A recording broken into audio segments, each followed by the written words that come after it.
She was strapped to the gurney, being wheeled through the corridors of a hospital she owned. Not a wing, not a floor. The entire building. 12 hospitals across 4 states. $10 billion bearing her grandmother's name on a bronze plaque she could almost see from her window. And her husband was standing at the front desk, in a suit she had paid for, telling the nurses she was unstable, that she was confused, that she thought she owned things that did not belong to her, and every single person in that building believed him. Because nobody knew. Not the doctors, not the orderlies, not the nurses filling out her intake paperwork. Nobody knew that the woman in the hospital gown had been managing this institution since she was 26 years old. That she had a key around her neck, a ledger in a locked drawer at home, and 31 pages of legal documentation hidden inside her hospital mattress. Nobody knew. And that was exactly what she had been counting on. Stay with me. Because what Eleanor did next is not just a story about revenge. It is a masterclass in what happens when a woman who has spent a lifetime preparing for the worst finally gets to show the world what preparation actually looks like. This story will show you that the most dangerous thing you can give a woman is not power, not money, not influence. It is the knowledge of exactly what her name is worth, and the patience to wait for the right moment to use it.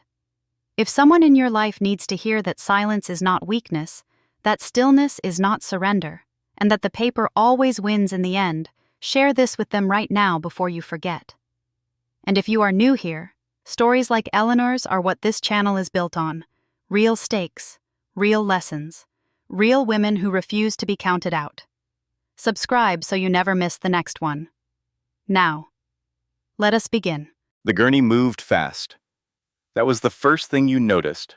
Not the woman on it, not the hospital gown, pale blue against pale skin, not the restraint straps across her wrists, loosely buckled, the kind that suggested caution rather than force. You noticed the speed, the way the orderlies pushed it, like they had somewhere important to be, like the woman lying on it was a problem that needed to get from one end of the hallway to the other before anyone asked too many questions. The wheels rolled across pale linoleum. Fluorescent lights passed overhead one by one like highway markers, and the woman on the gurney watched them go with her eyes open and her breathing steady and her jaw set in a way that told you nothing about what she was feeling and everything about who she was. Her name was Eleanor Hargrove. She was 43 years old. She had her grandmother's eyes, dark, patient, the kind that had seen enough of the world to stop being surprised by it. Her hands, loosely restrained at the wrists, were folded across her stomach the way you fold your hands in church. Not because someone told you to, because it felt right. Because it was the posture of a woman who had learned a long time ago that stillness was its own kind of armor. She did not look at the orderlies. She watched the ceiling, and she breathed, and she counted the tiles, and she did not make a sound. At the front reception desk of Hargrove Memorial Hospital, her husband Garrett stood with one hand resting on the counter and the other tucked into the pocket of a suit jacket that cost more than most people's monthly rent. He was 47 years old, handsome in the way that men who know they are handsome can be, effortlessly, carelessly, like it was something that happened to them rather than something they worked at. He was speaking to the head nurse, a woman named Carol, in a voice so calm and so reasonable that if you had walked in off the street and heard 30 seconds of it, you would have thought, here is a man who loves his wife very much, and this is a very hard day for him. He told Carol that Eleanor had been having episodes, that it started slowly, a few months back, small things at first, confusion about dates, about conversations, about the details of their life together. He said she had begun insisting that things belonged to her that did not. He paused and looked down at the counter for a moment and when he looked back up, his eyes were soft with what appeared to be grief. He said she had told people, told anyone who would listen, that the hospital was hers, that the building was hers, that her name was on the deed. He shook his head gently. He said the doctors had been recommending inpatient evaluation for weeks. He said he had resisted because he loved her. He said today had forced his hand. He said he just wanted her to be safe. Carol listened. She nodded. She filled out the intake paperwork. Behind Garrett, slightly to his left, stood his mother, Margaret. She was 69 years old and wore a cardigan the color of old ivory, and reading glasses pushed up on her forehead, even though there was nothing nearby to read. Her arms were folded across her chest. Her chin was lifted. She had the posture of a woman attending a ceremony she had been anticipating for some time. When the gurney, carrying Eleanor, rolled past the reception desk toward the elevators, Margaret watched it go. The corner of her mouth moved just slightly, just once, in a way that was not quite a smile, but was not a smile either. She reached over and touched Garrett's arm, a small, quiet gesture, the kind of touch that means, well done. The elevator doors opened. The orderlies rolled Eleanor inside. The doors closed. The fourth floor was quiet. Her room had a window that looked out over the hospital's east parking lot. And if you pressed your face to the glass and looked left, you could just see the edge of the building's main entrance, where a bronze plaque had been mounted to the limestone wall 31 years ago. The plaque bore the name of the woman who had donated the land on which this hospital stood, the woman who had paid for the construction of its first two wings, the woman who had written, in her careful, deliberate hand, a deed of trust that passed the entirety of her estate to her granddaughter on the condition that the granddaughter learn what it meant to hold something and protect it. The plaque read, "In memory of Ruth Hargrove, whose generosity built these walls, whose faith in this community never wavered." Eleanor could almost see it from her window if she turned her head. She did not turn her head.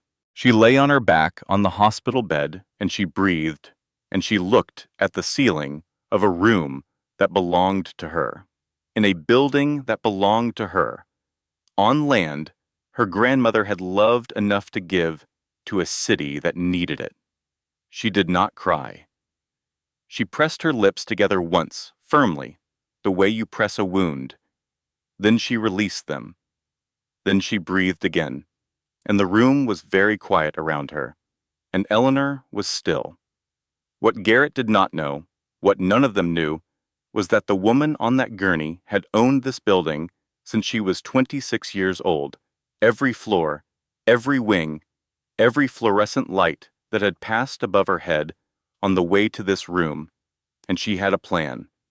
30 years ago, in a town so small it barely showed up on a Virginia map, there was a kitchen. It had a linoleum floor with a pattern of faded yellow flowers and a window above the sink that looked out over flat land, running all the way to a line of pine trees at the horizon. The table in the center had been in the family longer than anyone could reliably remember. At that table, on an October afternoon, a woman named Ruth sat across from her 12-year-old granddaughter and spread legal documents across the tablecloth like a hand of cards. Not recipes, not schoolwork, legal documents. A property deed, a trust agreement, pages of language that most grown adults would have found confusing and most children would have found unbearable. Ruth smoothed them flat with her wide, careful hands and said one word. Read. Eleanor read. When she got confused, Ruth did not simplify.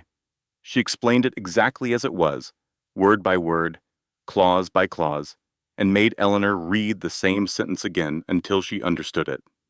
When Eleanor finally understood, Ruth would nod once and move to the next one.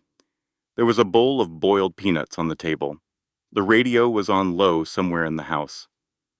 Outside, the land was quiet, in the way flat Virginia land is quiet. Not empty, just unhurried. Ruth told her, "Pretty does not protect you. Paper does. You learn to read paper, and nobody can take what is yours." She told Eleanor that the land they were sitting on had been in their family for 3 generations, and that 3 generations of people had tried to take it, had tried to convince her people to sell it cheap or sign it over or just walk away. And the only reason they still had it was because somebody, each time, had understood what they were signing. She said understanding was not a gift. It was a practice. You practiced it every day, whether you felt like it or not, until it became the thing you reached for first when the world came at you sideways. On Eleanor's 13th birthday, Ruth gave her a leather-bound ledger, small enough to fit in a coat pocket, old enough that the cover had softened to the texture of worn cloth. Inside, in Ruth's careful handwriting, property records, land deeds, account numbers, the full accounting of everything the family held, where it was, what it was worth, and what would happen to it when Ruth was gone. She handed it to Eleanor and said, "This is yours now. Do not let anyone hold it for you." Eleanor carried that ledger through high school, through college on a full academic scholarship, through law school, through business school. She carried it the way some people carry photographs of the people they love, not to look at constantly, but because the weight of it meant something, meant she remembered, meant she had not forgotten the lesson at the kitchen table with the yellow linoleum and the bowl of boiled peanuts and the woman who spoke to her like she was already who she was going to become. She met Garrett when she was 38 at a charity gala in Washington she attended because one of her holding companies was a co-sponsor, and she believed in showing up to the things you put your name on. He was across the room, loud in a warm way, laughing with a group of people, comfortable in every space he occupied, the way certain men are comfortable, like the world had been arranged for them, and they had simply never questioned it. He caught her looking. Instead of looking away, he smiled. It was a real smile, or something close enough to real that she could not tell the difference. He was charming and funny, and he listened when she spoke, which was rarer than it should have been.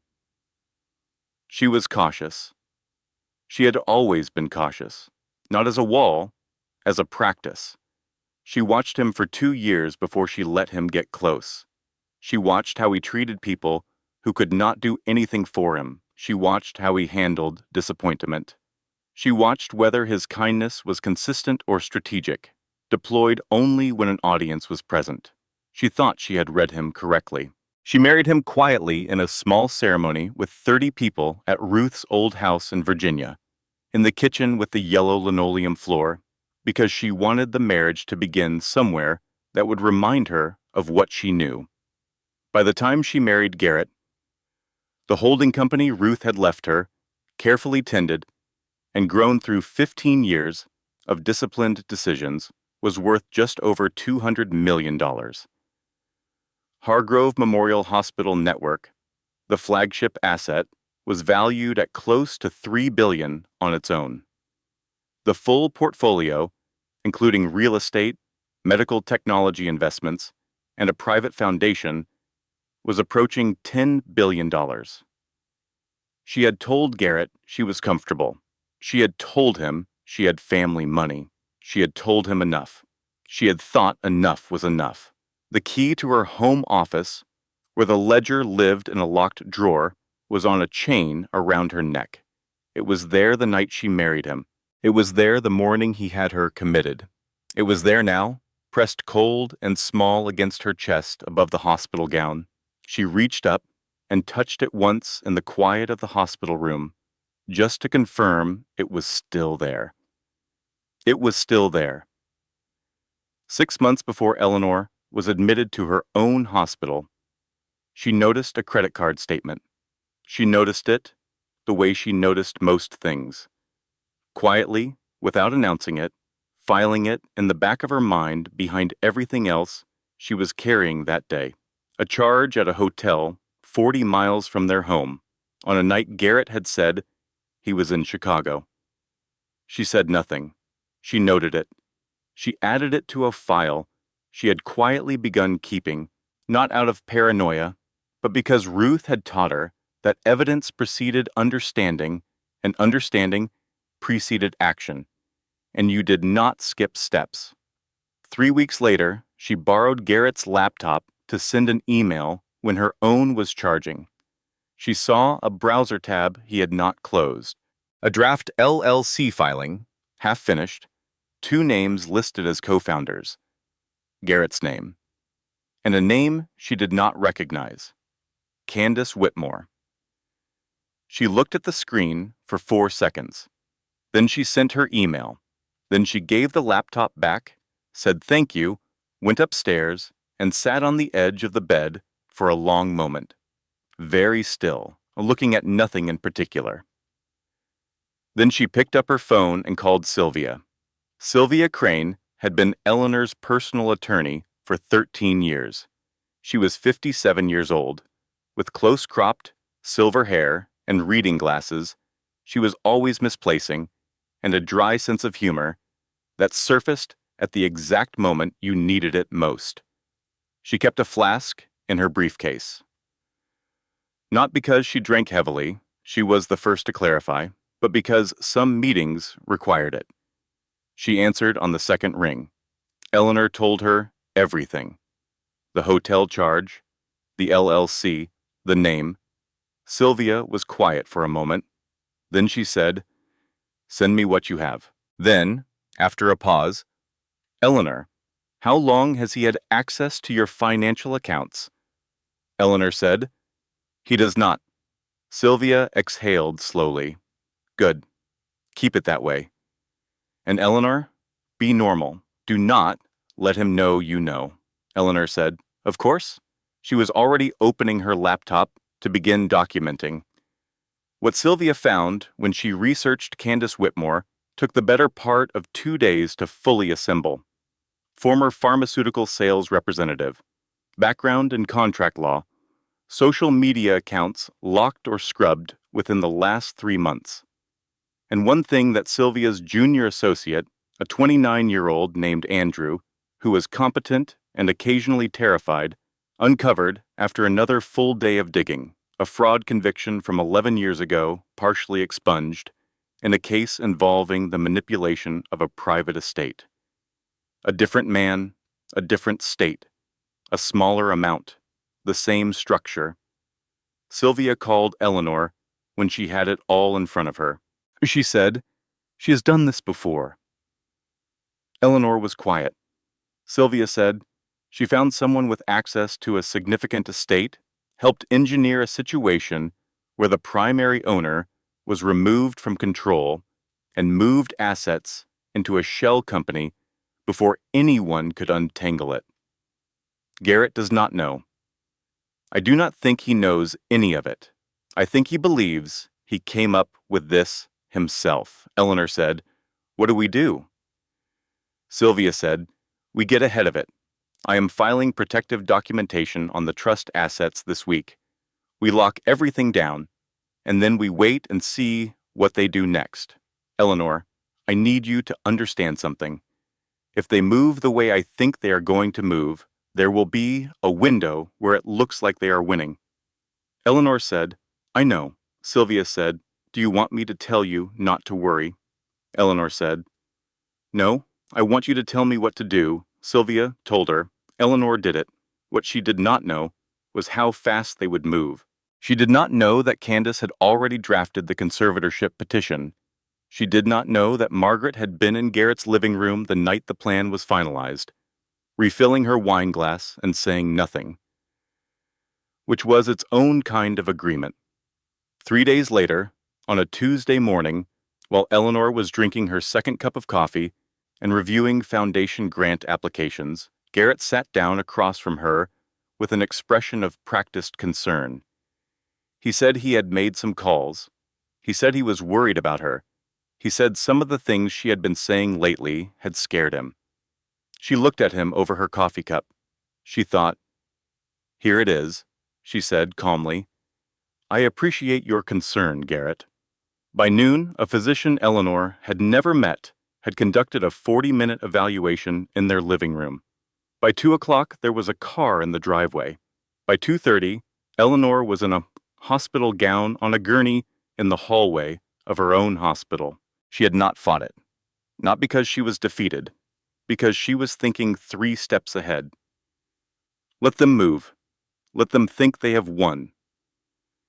Paper wins. Make sure the right paper gets to the right people before the wrong people can move. She breathed. She counted ceiling tiles. She touched the key at her throat. She began to plan. The days inside the hospital moved in a way that was hard to track. There were evaluations. There were forms. There were doctors who spoke to Garrett before they spoke to her. And when they finally did speak to her, they used the careful, measured tone of people who had already decided what they were hearing. She told them plainly and without agitation who she was.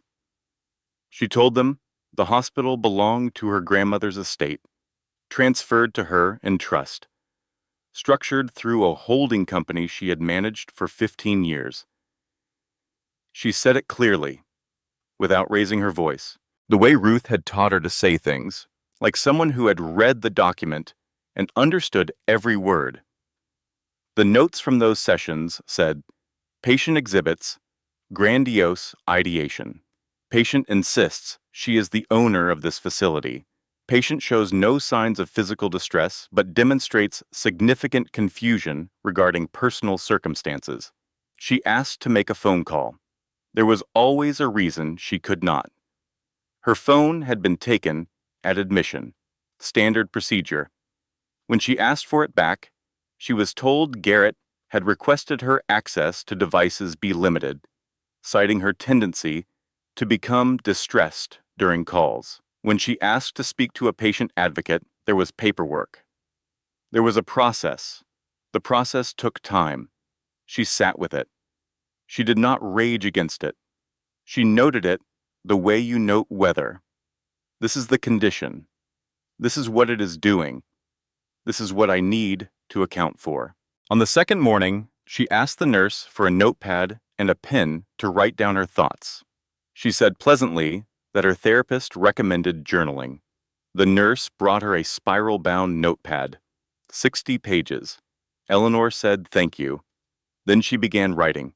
Not a journal, a legal brief. From memory, structured, dated, detailing everything she knew. The LLC filing, Candace Whitmore's background, the conservatorship plan, the specific trust documents that, if located and presented to the right judge, would collapse the entire scheme before it was fully executed. She wrote in small, precise handwriting until her hand ached. She tucked the finished pages flat inside the thin mattress of the hospital bed. The nurse who brought her dinner that first evening glanced at Eleanor's calm expression and said carefully, "How are we feeling tonight?" Eleanor smiled and said, "Honestly, I have sat through worse board meetings." The nurse blinked. She wrote something in the chart. Eleanor's smile did not waver. On the second night, a nurse named Bridget came on shift. Bridget was 52 years old, with 28 years in psychiatric nursing, and the particular professional confidence that comes from having seen enough to trust your instincts over paperwork. She sat with Eleanor at 11 at night. Actually sat in the chair beside the bed, not standing in the doorway with a clipboard. She said, "You do not seem like someone having a mental health episode." Eleanor looked at her. She said, "I am not." Bridget said, "Tell me something." Eleanor said, "Look up the deed registration for this building. Look up the Hargrove Family Trust. Tell me what name you find." Bridget pulled out her phone and searched the hospital's own public records filing. She went very still. She set the phone face down on her knee. She looked at Eleanor for a long moment. She said, "I am going to make some calls in the morning." She squeezed Eleanor's hand before she left. Eleanor exhaled. A long, slow breath, the first one in 36 hours that felt like it reached the bottom of her lungs. She lay back on the pillow and let herself feel, for exactly 1 minute, the relief of not being completely alone. She counted it, 60 seconds. Then she sat back up and picked up the notepad. She kept writing. Despair arrived at 3 in the morning, quietly, the way the worst things do. Eleanor asked the night orderly if she could use the landline. Just one call. She was trying to reach her attorney. The orderly was apologetic. Outgoing calls required physician approval. The physician was not available until morning rounds. Morning rounds were at 7. It was currently 3. She asked about the patient advocate again. She was told the advocate had a family emergency. Someone would follow up. She asked who held medical power of attorney on her file. The orderly said he would check. He did not come back. Eleanor sat in the dark. For the first time, she allowed herself to feel the full size of what was happening, not to process it, but to acknowledge it. The way you would acknowledge a storm through a window. It was very large. It was very close. She was completely alone. She breathed in for 4 counts, held for 4, released for 4. Ruth's voice in her memory. When the ground moves, you stand still. Let it move. Find your feet. She found her feet. She picked up the notepad. She kept writing. Morning came gray and fluorescent, and with it came a different nurse. Eleanor said, "Where's Bridget?" The nurse said Bridget had been reassigned, transferred to the overnight rotation at the satellite clinic across town, effective immediately. The paperwork had been signed last night by the floor supervisor. The floor supervisor, Eleanor would learn later, had received a call from Garrett's attorney at 11:15, 15 minutes after Bridget left Eleanor's room. Eleanor looked at the new nurse. She said, "Good morning." Inside, something recalibrated. The plan that had depended on Bridget no longer existed. A new path was needed to the same destination. She picked up the notepad. She kept writing. While Eleanor sat on the 4th floor and wrote, Garrett sat in his home office and signed things. He was in shirt sleeves, a glass of bourbon at the corner of the desk, barely touched. Across from him sat Candace Whitmore, briefcase open, reading glasses on, a legal pad covered in notes she had been making for 4 months. Candace was 36 years old. She had light brown hair and the kind of focused, pleasant expression that made people feel at ease before they realized they had already agreed to something. She had been a pharmaceutical sales representative for 6 years before she understood that the real money was not in selling things. It was in knowing which doors opened to which rooms and having the patience to wait outside them. She had found Eleanor 18 months ago, had pulled the public filings, done the math on the trust structure, and gone looking for the entry point. Garrett had been the entry point. She had been careful to let him believe the plan was his idea. It was not his idea, but he had signed his name to it, and that was what mattered. The conservatorship petition was the centerpiece. A woman declared mentally incapacitated could not legally manage her own assets. A spouse with appropriate documentation could petition for temporary conservatorship during the evaluation period. During that window, management authority over Eleanor's holding company would transfer to a new entity. Candace's LSOLC was that new entity. She had built it quietly, over months, a little at a time, the way you move something heavy, not all at once, just enough each time that nobody noticed. Garrett signed the petition and set the pen down and exhaled a long, slow breath he had apparently been holding for some time. He said, without looking at Candace, "I just want it done." Candace tapped the documents against the desk to align them, placed them in her briefcase, clicked the clasps shut. She said, "I will file Monday." She left without looking at him. Margaret visited Eleanor on day 4. She came in the afternoon when the light was long and golden and made the room look warmer than it was. She sat across from the bed, not beside it, across from it, and she folded her hands in her lap and looked at her daughter-in-law with an expression that was genuinely tender. That was the most unsettling thing about it. She said she had always known this was coming. She said it gently, like a doctor delivering a prognosis. She said Eleanor had always pushed too hard, carried too much, refused to let anyone share the weight. She said Garrett just wanted to take care of her. She said sometimes the people who love us have to make the hard choices we will not make for ourselves. She said she hoped Eleanor would understand that in time. Then she stood up, smoothed her cardigan, said she would pray for her, and left. When the door closed, Eleanor sat on the edge of the bed and placed both hands flat on her thighs. She pressed down, pressed like she was trying to keep her own body from coming apart. Like the pressure of her palms was the one thing holding her together. Her breathing went very slow. Her eyes went very still, not empty, because emptiness is the absence of something, and what was in Eleanor's eyes was not absent. It was focused. It was calibrating. It was the particular stillness of a woman who had just received new information and was deciding what to do with it. She sat like that for a long time. Then she picked up the notepad and kept writing. The conservatorship petition hit the court system that same morning. In her office across town, Sylvia stared at her screen. She said, quietly enough that only Andrew heard it, "Oh, you absolute." And then she stopped herself. She closed her eyes for 3 seconds. Then she opened them and started making calls. Every call hit a wall. Eleanor could not receive outside communication. Garrett's attorney had papered every channel. The admitting physician was unavailable. The patient advocate office said the case was under review. Sylvia gripped the phone. She set it down. She picked it back up. She said to Andrew, "Get me everything we have on the Hargrove Trust. All of it. Now." On the 5th day, Candace came to the hospital. Nobody asked her to. She came because she wanted Eleanor to know.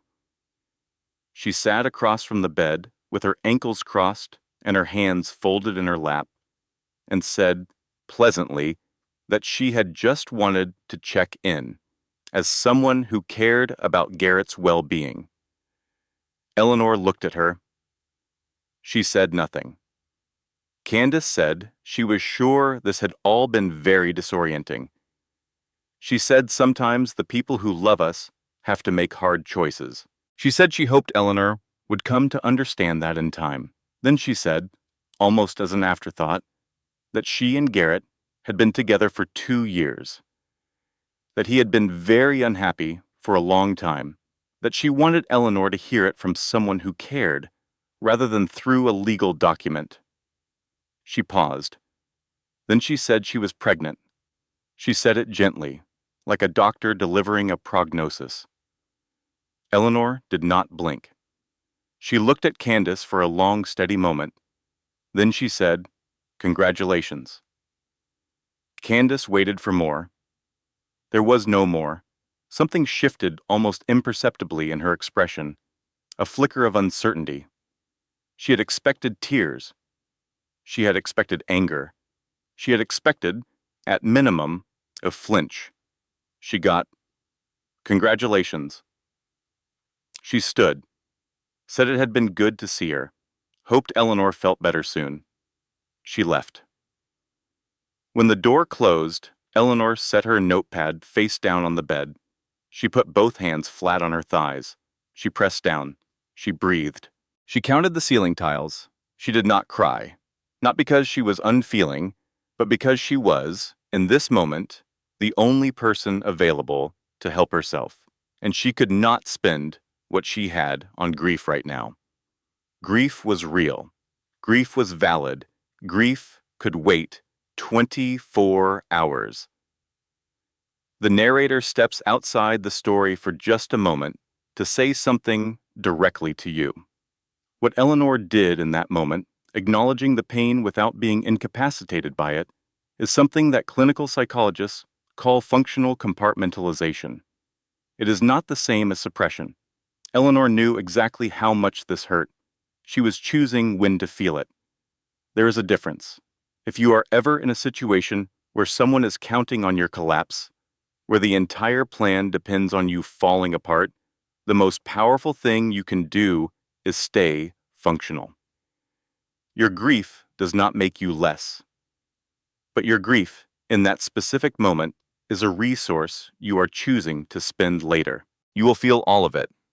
But right now, while the window is still open, you handle what needs handling. Eleanor picked up the notepad. She kept writing. That night, a fire alarm sounded on the 4th floor. Not a real fire, a sensor malfunction in the east stairwell. The floor cleared briefly, staff moving in practiced patterns. In the controlled movement and noise, Eleanor walked calmly to the nurse's station at the end of the hall. 30 seconds alone with a landline on the desk. She called Sylvia's office. Andrew answered on the first ring.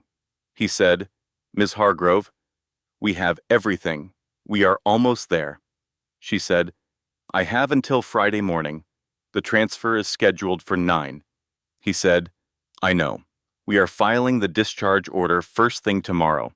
You will be out before 9. She said, "The farmhouse." He said, "Injunction filed this morning. The sale is on hold." She closed her eyes for 1 second. An orderly appeared at the end of the corridor. Eleanor set the phone down gently and walked back toward her room at the pace of a woman returning from the water fountain. She got back into bed. She pulled the pages tight against her side. She touched the key at her throat. Almost, Andrew had said, and in 12 hours, almost would be enough. His name was Danny Kowalski.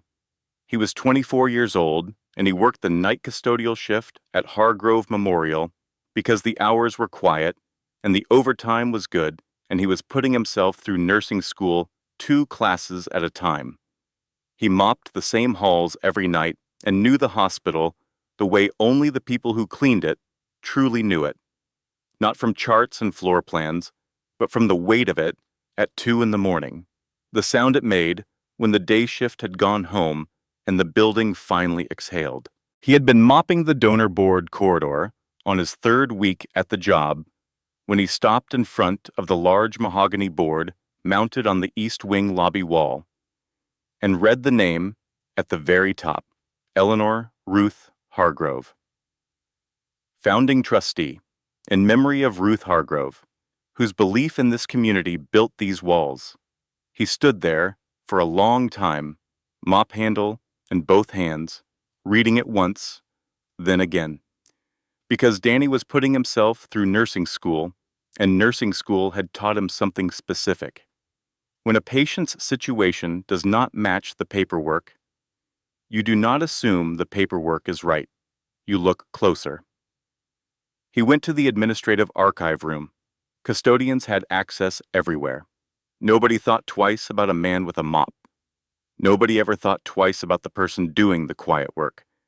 He found the hospital's founding trust documents and read them slowly, looking up words he did not know on his phone. It took him most of the night. By 3 in the morning, he understood enough. He found Sylvia Crane's name in the founding legal records, listed as attorney of record for the Hargrove Family Trust. He wrote the name on the inside of his forearm in ballpoint pen because he did not have paper. He called her from his cell phone at 6 in the morning. Sylvia answered on the second ring. Danny said, "My name is Danny Kowalski. I work night custodial at Hargrove Memorial. I need to tell you something about a patient on the 4th floor." He told her the name on the board. He told her the name on the intake form he had seen on a clipboard at the nurse's station 3 nights ago. He told her they were the same name. Sylvia was very quiet. Then she said, Danny, how soon can you get me the name of the admitting physician? He said, I already have it. He read it to her from the notes on his phone. She said, thank you. Well then, do not go back to the fourth floor tonight. He said, yes, ma'am. He did not stay off the fourth floor. He had a section to mop. But he made the call, and the call was what mattered. Sylvia grabbed her briefcase. She was already moving. She was 6 blocks from the hospital when the distracted driver ran the red light. Her car was struck at the intersection of Meridian and 4th Street. She was not critically injured, but she had a fractured wrist, a mild concussion, and she was, for the next 4 hours, in the emergency room of a different hospital, unable to drive, unable to file anything. Her briefcase in the back seat of a car being towed to an impound lot.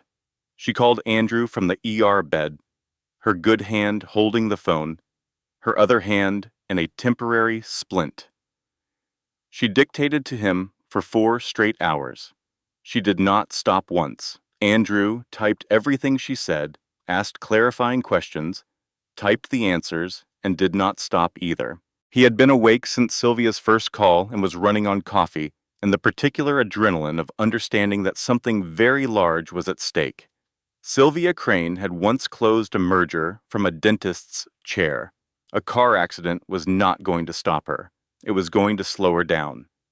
And in this story, slow was almost enough. While Sylvia dictated from her hospital bed, Andrew was also digging through Candace Whitmore's filed documents. Cross-referencing them against medical records Sylvia had subpoenaed from a private clinic 3 days earlier. He found something. He stared at the screen for a long time. Then he called Sylvia. He said, "The pregnancy." She said, "What about it?" He said, "The dates do not work. Based on the clinic records I am looking at, the timeline is medically impossible for the date Candace told Eleanor she conceived." Sylvia was very quiet. He said, she was not announcing a pregnancy. She was deploying one, to make Eleanor feel the full weight of permanent loss, to push her toward behavior that would look like emotional instability in front of hospital staff. And Sylvia, she has done this before. Same strategy, different state. I found the case files. She told that woman the same thing. Sylvia set down her tea. She said, "Does Garrett know?" Andrew said, "I do not think he knows any of it. I think he believed he was running this." Sylvia said, "File everything you have. File it now. All of it." She paused. She said, "And Andrew, when this is over, I am giving you a raise that will make you cry." Andrew said, "I am already crying a little." She said, "I know. File the documents." On the 6th night, Eleanor heard a sound near the door. Quiet. A soft scrape of paper against linoleum. She waited until the footsteps in the hallway had faded. Then she got up and went to the door. On the floor was a folded piece of notebook paper. She picked it up. She unfolded it. One line, in careful, slightly unsteady handwriting. The name on the board in the East Wing lobby. "Is that you?" Eleanor stood in the center of her room and read it 3 times. Then she folded it along its original creases and tucked it into the waistband of her hospital gown, against her skin. She walked to the window and looked out at the parking lot below, where the night lights were coming on one by one across the asphalt. She stood there for a long time. She pressed one hand flat against the cold glass, felt it solid against her palm. Then she turned from the window and went back to bed. She lay down, and she breathed, and she slept better than she had in days. The following morning, Andrew filed 3 documents with the county court clerk at 9:17. His hand was shaking slightly when he handed them across the counter, not from fear, but from 31 consecutive hours without sleep. The clerk stamped them. Andrew called Sylvia in the ER. She answered before the first ring finished. He said, "Filed." She said, "All 3?" He said, "All 3." She said, "Now call Judge Harrison's clerk. Tell her it is the Hargrove Trust matter. She will know the name." Andrew called. Judge Harrison's clerk knew the name, but none of this reached Eleanor yet, because the day the documents were filed was also the day a physician Eleanor had never seen came into her room with a clipboard and informed her that based on her evaluation results, a transfer to a longer-term psychiatric care facility had been recommended. The transfer was scheduled for Friday morning. Today was Wednesday. Eleanor looked at the clipboard. She asked to see the evaluation results. She was told that information would be shared with her designated healthcare proxy. Her designated healthcare proxy was Garrett. She said, "I see." She handed the clipboard back. She smiled. It was the most controlled expression in the room. When he left, she reached under the mattress and pulled out the pages she had been writing. She counted them. 31 pages. She folded them into quarters and tucked them against her side, under the hospital gown, against her skin. Then she reached up and touched the key at her throat. Still there. That same afternoon, Garrett called an emergency session of the Hargrove Family Trust Board of Directors. He had 3 of the 7 members present, technically insufficient for a quorum. Candace's attorney argued a procedural emergency exception. 2 of the 3 voted to temporarily suspend Eleanor's voting rights pending the conservatorship evaluation. The 3rd board member, a 71-year-old man named Walter Price, who had served on the board for 19 years and had known Ruth Hargrove personally, voted no. Then he stood up, collected his papers, and said very quietly, "When Eleanor gets out, and she will get out, I would strongly recommend that all of you hire attorneys." He left. The meeting continued without him. That same morning, Garrett listed Ruth Hargrove's farmhouse in rural Virginia for sale. The property that had been in Eleanor's family for 3 generations. The house with the kitchen where Ruth had spread legal documents across the table and taught a 12-year-old girl to read them. He listed it below market value for a fast sale. He wanted it gone before Eleanor could get out. Eleanor did not know yet. She would know by Friday. And when she found out, it was the only moment in 11 days that came close to breaking her. Not the gurney, not the restraints, not Candace's announcement, not the transfer order, the farmhouse, the kitchen with the yellow linoleum floor. That was the thing she had to breathe through for a very long time before she could breathe normally again.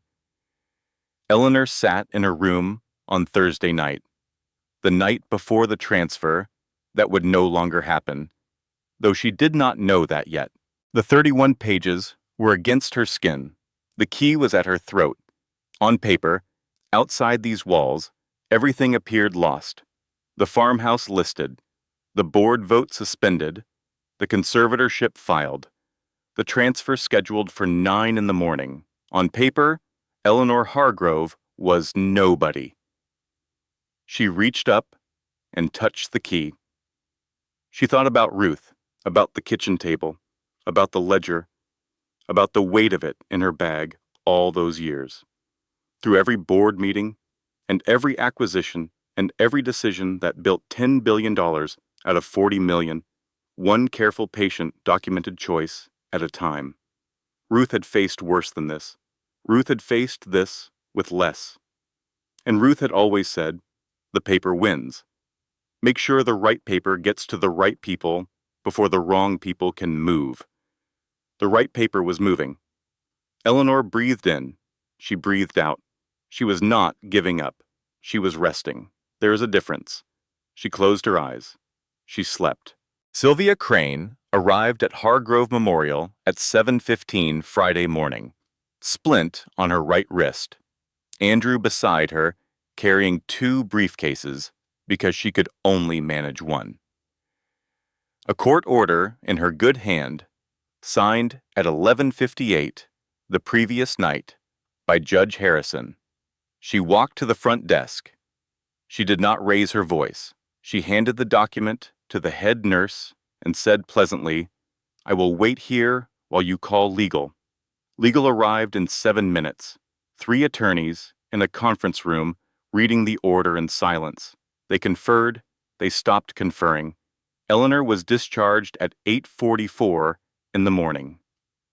16 minutes before the transfer van arrived in the parking lot.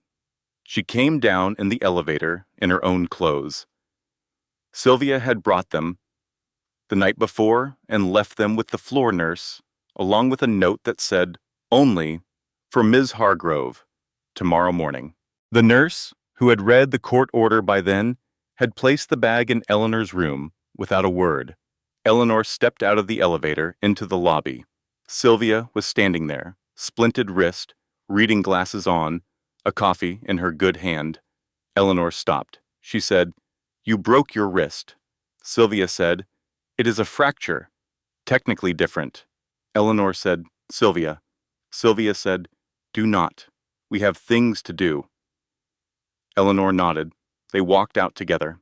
In the parking lot, Andrew, who had been awake for 31 hours and was running on determination and very little else, dropped both briefcases, trying to open the car door.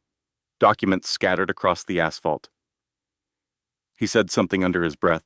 Sylvia, without turning around, said, "Andrew." He said, "Sorry." Eleanor bent down and picked up 3 documents and handed them to him. She said, "You did well."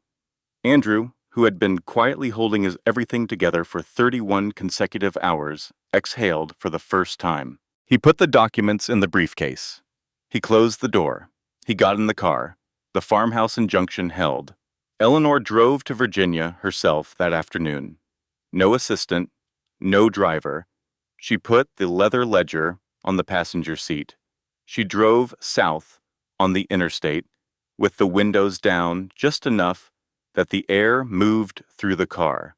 She ate gas station peanuts somewhere south of Richmond because she had not eaten enough that day and because they reminded her of something good. The house was the same. It was always the same. A couple named Curtis and Helen maintained it. They had done it for 11 years, not only because Eleanor paid them generously, but because they had known Ruth, and keeping the house was something they understood as mattering. Eleanor parked on the gravel and sat in the car for a moment. The afternoon was long and still. The pine trees at the far edge of the property stood quiet. She went inside. The kitchen was the same, yellow linoleum, window above the sink, the table. She stood in the doorway and just breathed it in. Then she went to the table and put both hands flat on the surface. She pressed down. She felt the grain of the wood under her palms, worn smooth in the center, from decades of use. Still rough at the edges where nobody rested their hands. She breathed. It was still here. She was still here. The paper had held. She made coffee. She sat at the table with the ledger open to the blank pages at the back. She uncapped a pen. She thought for a moment, looking at the blank page.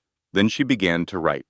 Slowly, deliberately, the way Ruth had always written, like each word was a decision, and decisions deserved to be made with care. What she wrote, only she ever read. When she finished, she closed the ledger and set it on the table. She picked up her coffee cup. She went to the window and looked out at the flat, green Virginia land. The pines at the horizon, the long light of late afternoon moving across it all. She breathed in. She breathed out. The world was very quiet around her. She was very still within it. That evening, Eleanor attended the hospital's annual benefactors gala. She wore a deep navy dress. Simple, long, the kind of garment that made no argument for itself and therefore won every argument simply by existing. Her hair was down. The key was at her throat, small and gold against the fabric. She arrived at 8:47. She walked through the wide paneled doors at the pace of someone who was not late, because she was not late, because she had decided exactly when she would arrive and had arrived then. The ballroom was full. Soft light, round tables, the ambient sound of people who were comfortable. The clink of glasses, low music. The room noticed her before anyone registered who she was. That was always how it worked with people who held things. The room felt the weight of them before the mind caught up. Conversations did not stop. They just shifted the way water shifts when something enters it. Garrett was near the bar, champagne glass halfway to his mouth, comfortable, at ease. His glass stopped mid-arc, halfway to his mouth. His arm stayed where it was, and he went very still in the way that people go still when they see something their brain needs a moment to process. Something moved across his face that was not quite fear and not quite guilt, but was in the same family as both. Eleanor did not look at him. She walked the length of the ballroom toward the small raised dais at the far end, where Walter Price stood with a microphone in one hand and a look of quiet comprehension on his face. He had received a call from Sylvia at 7:15. He knew she was coming. He stepped back from the podium and extended the microphone toward her as she reached the dais. She took it from his hand. For one breath, the entire room was still. She did not raise her voice. She never raised her voice. She thanked the assembled guests for their continued commitment to this institution. She said she was glad to be present this evening after a brief and unplanned absence. She said she had spent the past 11 days as a patient of this hospital and that the experience had been illuminating in several respects, and that she intended to conduct a thorough review of certain admission and treatment protocols beginning Monday. She said that all corporate restructuring documents involving assets of the Hargrove Family Trust filed in the previous 11 days had been identified, flagged, and were currently under active criminal investigation by the district attorney's office. She said the conservatorship petition had been dismissed. She said the farmhouse was no longer listed for sale. She did not explain. She did not elaborate. She did not name anyone. She did not need to. She said she looked forward to seeing everyone at next year's gala. She handed the microphone back to Walter. He placed his hand briefly on her shoulder. She nodded once, the way Ruth had taught her to close a statement, with a period, not an exclamation point. She walked back across the ballroom. Garrett's champagne glass touched the table. Not placed, landed, the way something lands when your grip has simply stopped functioning. His hand came away from it slowly, fingers opening, like he was releasing something he had been holding for a very long time and was only now discovering that his hand had gone numb. He stood in a small radius of space that the room had instinctively provided, without anyone deciding to do so. Margaret was at a table near the back. All evening her chin had been lifted. Now it came down, slowly, incrementally, like a flag at the end of a long day. She sat with her hands flat on the white tablecloth, and her eyes on the dais, and her mouth slightly open. The woman who had sat in Eleanor's hospital room 6 days ago and said, "I always knew this was coming," was very quiet now, and very small in her seat. Candace was not at the gala. She was in a conference room 12 blocks away with 2 attorneys and a document she had not expected anyone to find for another 6 months. The consequences did not arrive in a dramatic wave. They arrived the way the tide comes in. Steadily, quietly, each wave a little further up the shore than the last. Until one morning you looked out and the things you had left on the beach were simply gone. Garrett's access to Eleanor's accounts was revoked within 48 hours of the gala. The conservatorship petition dismissed. The corporate restructuring documents referred to the district attorney's office along with evidence of Candace's prior fraud, evidence she had not believed anyone would find because the case had been partially expunged, and partially is not the same as entirely. Garrett's position on the hospital's advisory board, a courtesy appointment Eleanor had arranged 3 years ago because he had mentioned once that he would like to feel more connected to her work, was rescinded without ceremony. He was sent a letter. The letter was brief. He tried to reach Eleanor by phone 14 times over the following week. She did not answer. He drove to the house on the 12th day. The house on the property that had been in the Hargrove family since Ruth bought it in 1978. He sat in his car in the driveway and looked at the front steps. 3 cardboard boxes sat on the front steps, sealed with brown tape, his name written on each one in handwriting that was not Eleanor's, but was precise and clear. His gate code no longer worked. He entered it twice before he understood.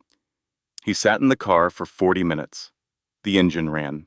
The porch light was on, even though it was afternoon. Not because anyone was home, but because that light was on a timer that had been there since Ruth's time, and Eleanor had never changed it. He sat and looked at the boxes, and at the light, and at the house. Then he put the car in reverse. He left. Margaret called Eleanor's office 3 weeks later. Eleanor's assistant, a young man named Christopher, who had worked for her for 4 years and was unfailingly courteous, answered and said politely that Ms. Hargrove was unavailable at this time and wanted to extend her best wishes. Margaret said she understood. She thanked him. She hung up. She was in her kitchen when she made the call. After she hung up, she made tea. The tea brewed. She poured a cup. She took it to the table. She did not drink it. It went cold on the table while she sat. Candace's attorneys negotiated. Eleanor's attorneys responded. The response was not harsh. It was simply comprehensive, and thoroughness was its own kind of finality. Danny Kowalski received a letter from the hospital's scholarship board 6 months later. Full funding for his remaining nursing school coursework. No application required. The letter cited an anonymous recommendation noting exceptional judgment and integrity. He stood in his apartment and read it twice. He found out who the donor was 3 months after that, when a hospital administrator mentioned Eleanor's name during an orientation session. Danny went very still for a moment, then he went back to paying attention. He had a career to build. He had things to do. None of them were monsters. That is the thing the narrator needs you to understand. They were people who had looked at something that belonged to someone else and decided, each in their own way, that the wanting of it was justification enough. Garrett had looked at $10 billion and a woman he believed was too trusting to protect it, and decided his comfort was worth her diminishment.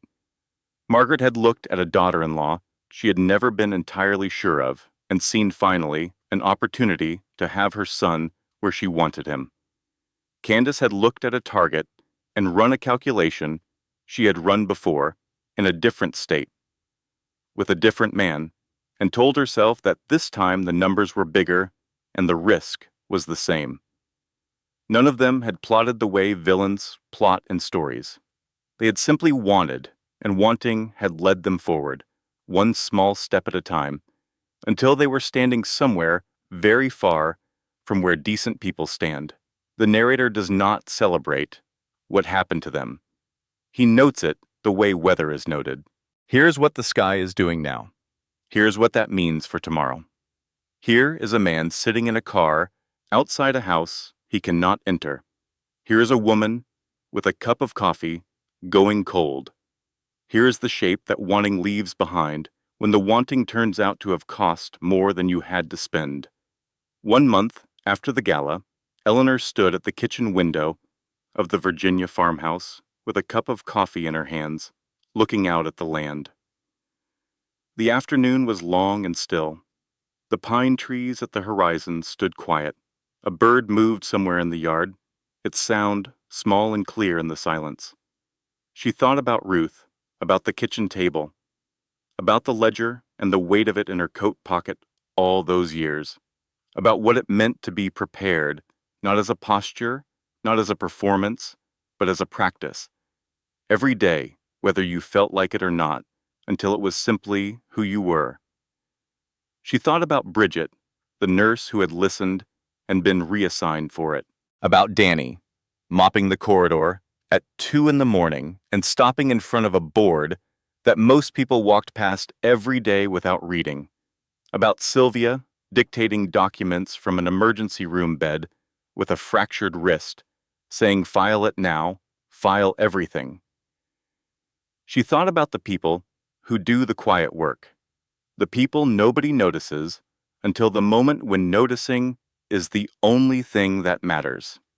She pressed her hand flat against the glass and looked out at the land, the flat green land that had been in her family for 3 generations. That 3 generations of people had tried to take and had not taken, because somebody, each time, had understood what they were signing. The light moved slowly across the field. Eleanor was still, and the stillness was not emptiness. It was not numbness. It was not exhaustion. It was peace. The particular peace of a woman who has not been defeated and who knows it, and who does not need to say so to anyone. The lesson spoken directly to you. 5 minutes. Eleanor did not win because she was louder than them. She did not win because she was angrier or more ruthless or because she had more to lose than they did. She won because 30 years before any of this happened, a woman sat down at a kitchen table in rural Virginia and decided that a young girl was worth teaching the truth about power. Ruth Hargrove understood something that most people learn too late, and some people never learn at all. The people who want what you have are counting on you not knowing what you have. They are counting on you to be too trusting, or too busy, or too in love, or too polite to read the paper carefully. They are counting on you to assume that love is protection. It is not. Love is love. Protection is paper. Both matter. Neither one replaces the other. So here is what Eleanor's story teaches us, not as a fairy tale, but as a practical fact.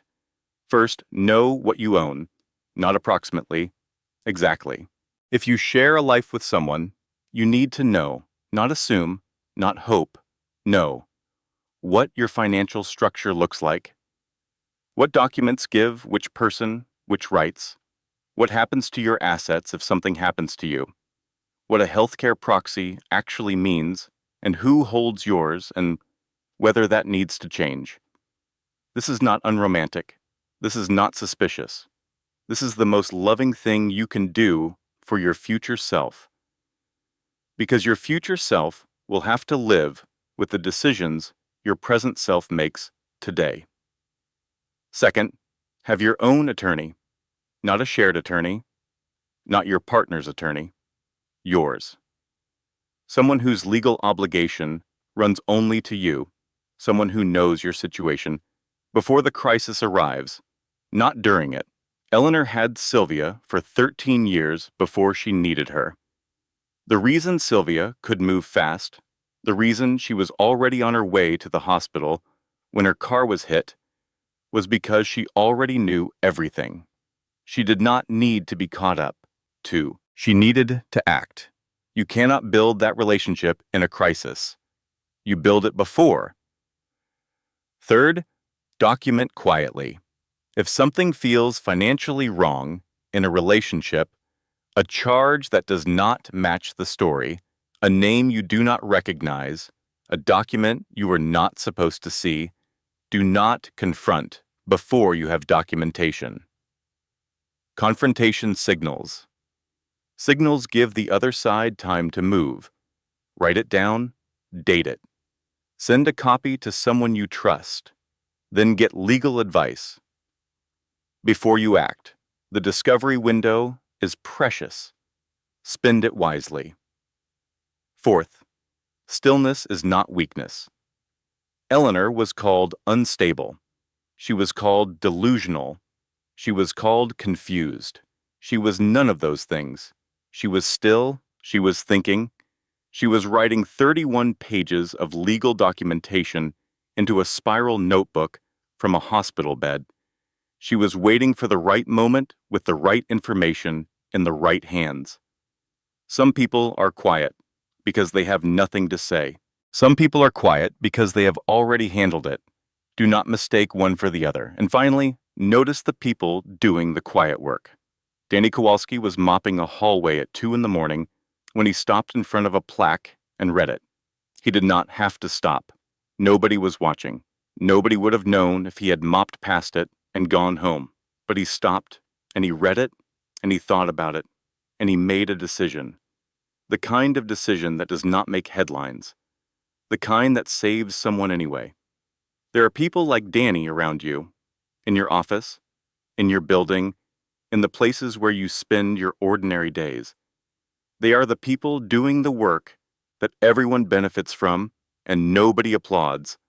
They notice things because they pay attention, because nobody pays attention to them. Pay attention to them.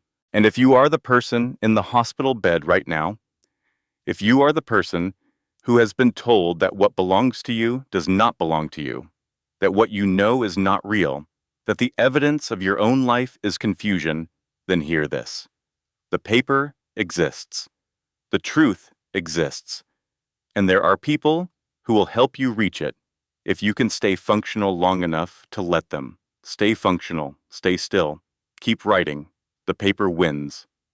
If this story stayed with you, if Eleanor reminded you of someone you love, or someone you are trying to become, or someone you once had to be, share it with her today. Leave a comment and tell me what moment got you. Was it the farmhouse? Was it Sylvia in the emergency room dictating documents with a broken wrist? Was it Danny, stopping his mop at 2 in the morning, in front of a name on a board, deciding that what he noticed was worth acting on? New stories drop every day. Real ones. The kind that stay with you long after the video ends. I will see you in the next one. The story you just heard was researched, developed, and carefully edited by hand by our team. Every detail, every scene, every lesson was built manually, with intention, because we believe that stories worth telling deserve to be told with care. Thank you for watching, for listening, and for being part of this community. We will see you in the next one.